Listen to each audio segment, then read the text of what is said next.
Hello, everyone. Happy Wednesday. I'm really excited to talk to our person today. He is the Idaho pioneer, a fifth generation Idahoan, and his love for the land, the farming. He's got a camp. We're going to talk a lot about these things, but he's just taken it to the next level with some of the things that he's working on now. He's got an adventure story, a story that's been really up and down like so many of our lives. So I would like to welcome to the studio Travis Tyson, the Idaho pioneer. Hi, Travis. Hello, everybody. Hello, Christina. I'm so glad that you are here today and hearing Well, thank about you. your story. Yeah, it's absolutely my honor and pleasure. So I want to just jump in here and hear about your story. Like, what are your passions? Where were you? And and then we'll get to the turning point and where you are now. But let's start at the beginning, like 5 generations Yeah, ago. like the year 1887. Exactly. Yeah, I am the ancestor of a pioneer who settled in Idaho before it was a state, and that really became something that I decided I want to focus on for a brand for what truly makes Travis stand out. And it started with the farm and the farmers market, and just looking for some way to how you stand out when you have so many other people, wonderful people that deserve every bit as much as you do to be where they are. But of course, we're all looking for that edge. What gives us the unique perspective that can connect with the customer? And so one day I just realized that the Idaho Pioneer certificate that I have certifying that I am the descendant of Samuel Hall really stood out. And I thought, that's it. I'm going to go for Idaho Pioneer. And my current farm name is Tyson's Top Knot Farm. And true story, I've had a number of people at the farmers market walk by and take. And so I sell poultry at the farmers market. We'll get into that more later, but people really wondering if I'm there truly selling Tyson chicken. And and I would just say, as a longtime customer, the farthest thing you can possibly get from Tyson chicken. Yes, yes. So that was part of what was making me think a business name change might be in order. I wanted to put my name on it. I wanted to put the feeling that my product is so good, I'm going to put my name on it and my reputation, and I'm going to stand behind it. But as I did experience a few people kind of sticking their nose at me and walking on past, I thought a name change might be in the future, and the Idaho Pioneer fit. I thought that's truly something unique. It's definitely Travis. If I have dreams and hopes of passing this on to my children, they still by default qualify. And so, yeah, we've been in the state for a very long time, and I know Idaho very well. And I've been born and raised in Nampa, and aside from some time in Boise, attending college at Boise State University and taking a job in Southern California, Nampa's been my home, and I've been very proud of that. Yeah. And you know what else I love about the Idaho pioneers? When I think of pioneers, I think of people that are self-sufficient, hardworking, have a lot of integrity, a lot of adventurous spirit. And seriously, Travis, like, you embody these things at such a high level. I think it's absolutely perfect that just you already embodied it, and now it's like you're claiming it, and this is what you're shouting out who you are. I think it's so in alignment with who you are. I appreciate that. Thank you. Yeah. So I want to talk a little bit about your turkeys and your chicken and your eggs, which I mean, I'm just going to say this is not a sales show, but if you have the opportunity to buy these products, I mean, like, I don't eat very many animal products. I'm mostly vegan, but when I do, I'm really specific about what animal products I'm eating, and I feel absolutely fine, and they're delicious, like, in every way. It is just beautiful food that you raise. So will you just talk a little bit about that? It truly is a difference when you've had something that's been locally raised on a farm, not in the not in the factory, not in the cages, not with the any antibiotics or hormone or just any of the stuff that people have become really concerned about. And with what we've seen here on the internet, Of course, you've always got to take that with a grain of salt. It's on the internet. That doesn't mean it's true. And there's always a narrative being pushed. But I love it when customers come to me at the market and they get to know the farmer. They get to know me. They see my kids behind me. They see my kids are involved. And that product, the end result of that product is truly a labor of love coming from a small family farm. And it is pretty amazing. You'll taste something that you've probably either never tasted before, or perhaps you've just forgotten what it should taste like.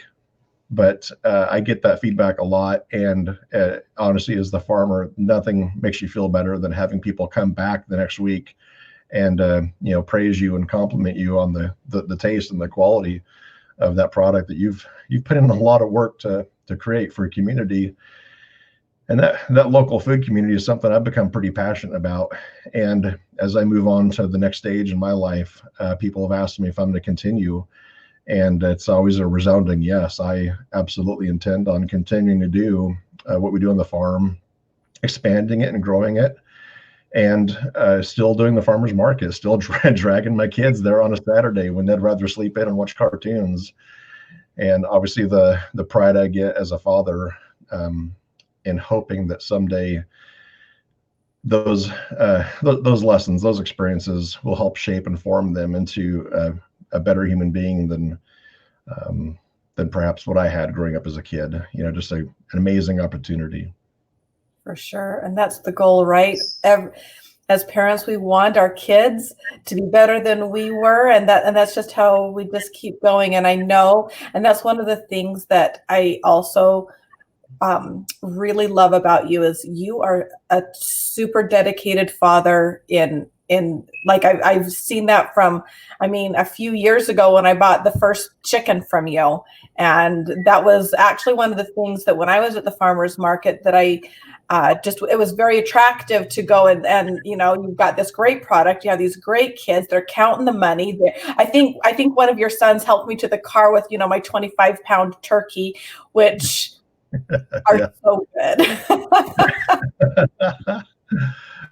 uh, So, yeah. and as they all grow, they'll all experience this. But I know a shout out for my oldest son, Trace. He is such a his love language, kind of that words of affirmation, I believe is one of them. Getting the attaboy, getting the pat on the back, seeing how proud his dad is. When I look at him, those are the things that just really fill his bucket. And he just excels in those moments when he can take charge and know that he's doing good work and he's being helpful. And he's listened, he's paid very good attention to his dad. He knows the answer to every question ever asked because he stood there at the farmer's market here on the farm. Everything I do, I take the time to explain to him the reason why we're doing it and what our hopeful outcome is. And I have complete trust in him that if a person asks him a question, or if they ask me a question, I'll just smile and look at him, and he'll look at me and he'll answer the question. And truly, at the end of the day, I know I always take it a point to get down on a knee, get at his eye level, and tell him how much that means to me, that he's paying attention and that he wants to put in that work.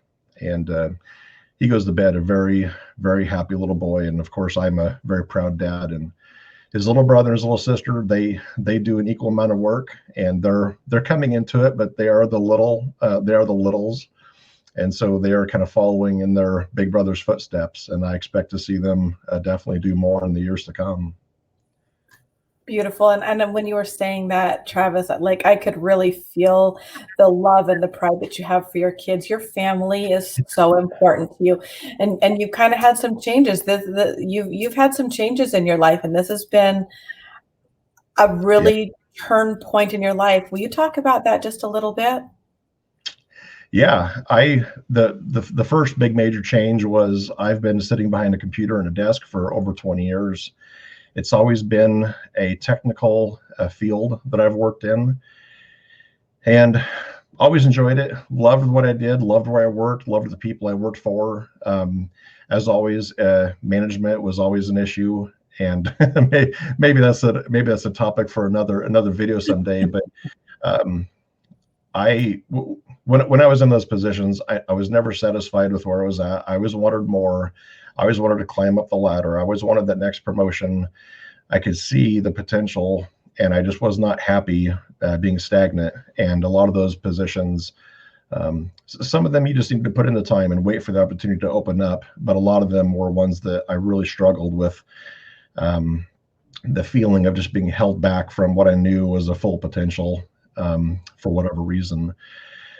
So one day, at the last place I worked, it just felt like the brick fell from the sky. I was sitting there with my morning cup of coffee, and I just suddenly realized I had another 20 years left in my working career. And it became sickening to think that I have to spend the next 20 some years still sitting behind a desk, working with computers, trying to solve software problems, trying to solve data issues.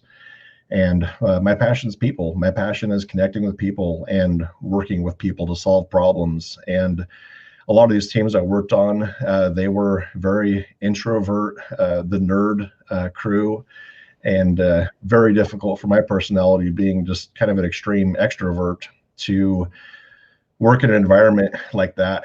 So I had a chance to leave, and my wife at the time had said that you supported me when I was miserable, so now it's my time to support you. And so I supported her when she wanted to get into the real estate field, and it took her a few years to get up and running. And I was proud and happy to be the supportive spouse. And it was just incredible that she was able to see where I was at and the struggles, and just spoke volumes to the person that she is, to have offered that and just say, it's my turn. You can quit, and I'll support the family while you find your next passion. And so that was scary as hell, but I did. I resigned and decided I would spend some time just being a stay-at-home dad, and building up my farm, doing all the things that I thought I'd never get to do in life. When you are when you're the man of the household, and you feel like the responsibility is yours, that you've got to have that secure job, and you've got to be the one putting in the 8 to 5, and that dreaded drive to Boise every day was just killing me. So it was an amazing opportunity. And unfortunately, my wife had decided to ask for a separation, and it's been a hard year getting through that. We've worked amazingly well, coming to terms with moving forward with that and the divorce. And we've been doing the co-parenting, just really amazing. I've been really happy and really proud of where we're both at for sharing kids and trying to decide what is that next chapter of life going to look like. So yeah, in addition to the coronavirus and all things 2020, career change, the separation and divorce really was a huge challenge. But I've been very blessed with a lot of people and good friends, family that have come around to support me, and they've all done the same for my ex as well. That everybody loves everybody, and no one wants to see anyone get hurt, and we're all just trying to go through this thing called life in 2020. Yeah. Yeah. That's, that's a lot of change in 1 year. And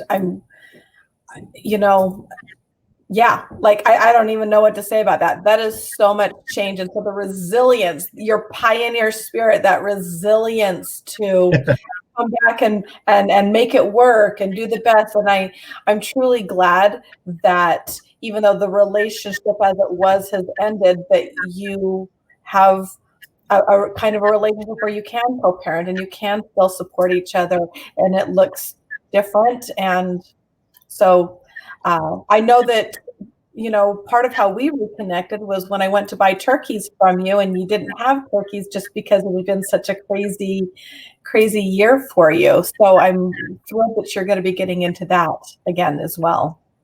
Yeah. Yeah, I did. I wasn't even sure if I was going to be able to have a farm. Typically in a divorce, you lose half of everything. And I really was unashamed to beg for the possibility to work out an agreement where I could keep the farm. And I was so happy that that was successful, and so thankful uh, that she was willing to let me work out a deal so that I did have a farm. But yeah, I had to slow down the farm operations. I stopped a lot of things. I did the bare minimum. I still had chicken. I still had eggs. We didn't go to the farmer's market. We went there for a few times in the spring, and then wrapped it up with 4 or 5 visits in the at the end of the season. But for the whole summer, I was gone.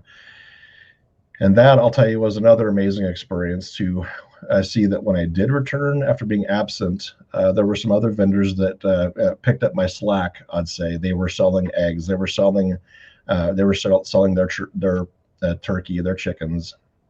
And when I came back, I didn't really know what to expect. I didn't expect anything out of my customers. I expected them to just treat me like I abandoned them, like I was a traitor. And to see so many of them come back by my booth that first day and just, embrace me and want to know how it was and what was going on and where's the kids. And so I was able to share where I've been with a lot of them, and they would come back and say, "We are so glad you're back.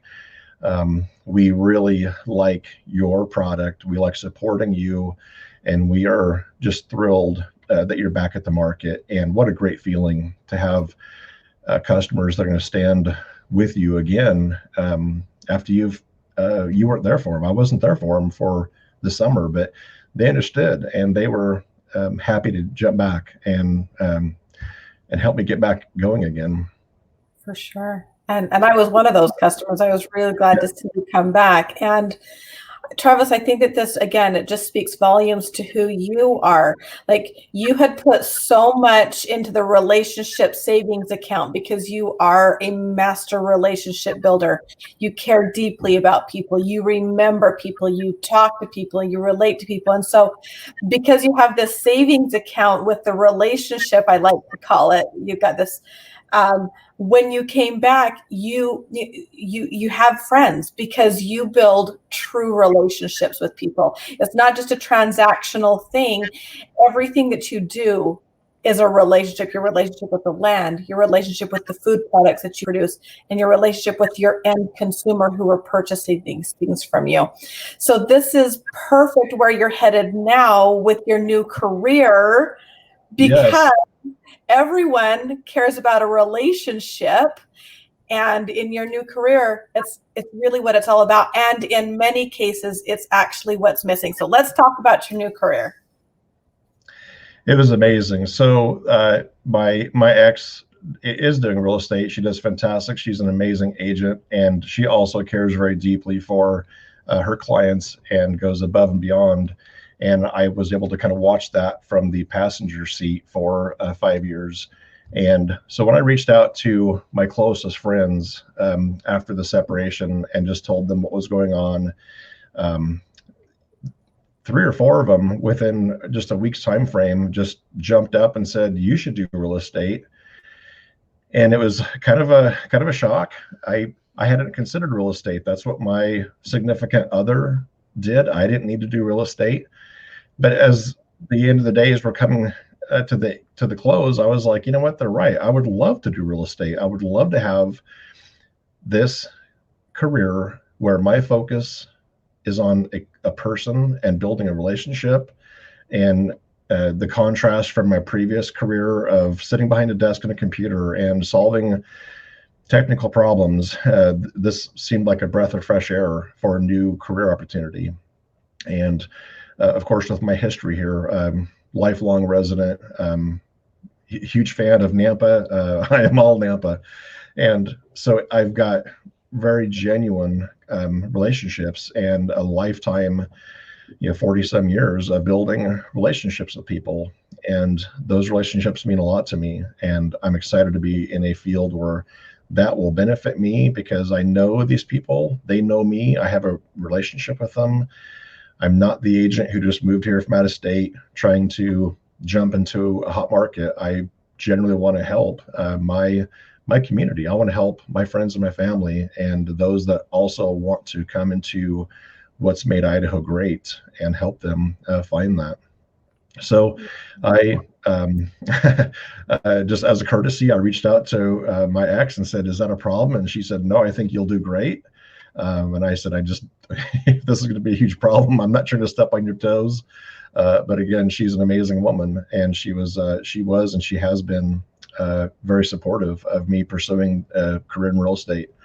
And she recommended the brokerage I'm at. She recommended the team that I'm a part of, because obviously she knows me better than anyone, and she knows what's going to be my vibe, what's going to be my fit. And I'm very happy to be just beginning this new career. Yeah. You are, I feel like you are just going to rock this out so big. There's so many people moving here, and we can't stop it.